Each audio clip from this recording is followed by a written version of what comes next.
Hi po, good morning. Gagawa lang to uli ng isang vlog. Ang pag-uusapan po natin ngayon ay tungkol dun sa word na halak.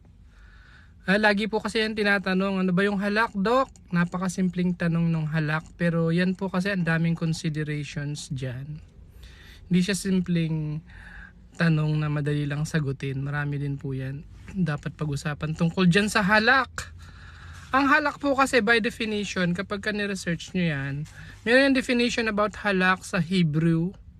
Ang ibig sabihin niya, actually is a verb, is a, yung to walk with God.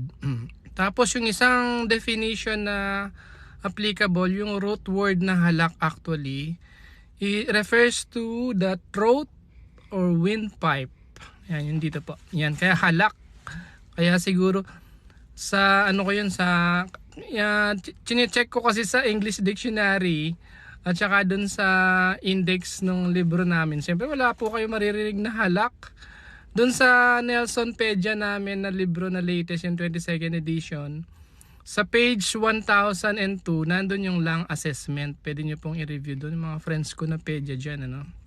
Lang assessment, page 1002 sa 22nd Nelson Pediatrics. Ayun po. So back to my followers. Yun po, yung halak, sa Tagalog kasi, depende po kasi kung sino yung pagtatanungin nyo. Pwedeng sasabihin nung isa, normal naman yung halak na yan, wag ka na mag-alala.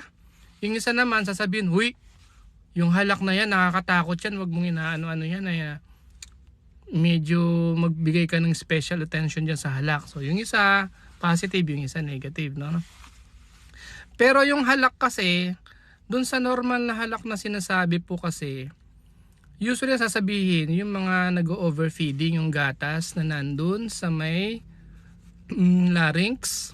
Tapos po, pwede yan po kasing plema, pwede yung sipon, pwede yung laway, pwede yung gatas.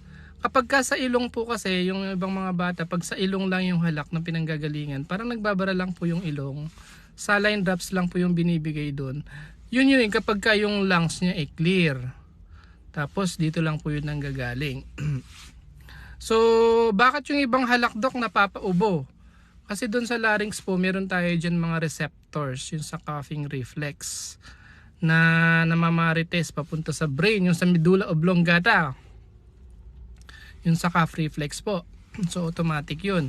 So, dun sa mga pagka tinanong mo naman po yung mga anatomist, meron silang sinasabi about dun sa palatine vallecula, yung parang sa pinakadulo ng dila, meron po yun yung mga pouch, or sa normal na bata, meron dun yung mga pouch. Minsan nandun po yung mga laway, na naiimbak doon. Kaya yung mga normal na bata na sinasabi na normal na halak, yun lang po yun, yung parang laway or gatas na na-stuck dun sa palatine vallecula. Pagka naman ng tinanong mo yung mga anatomies.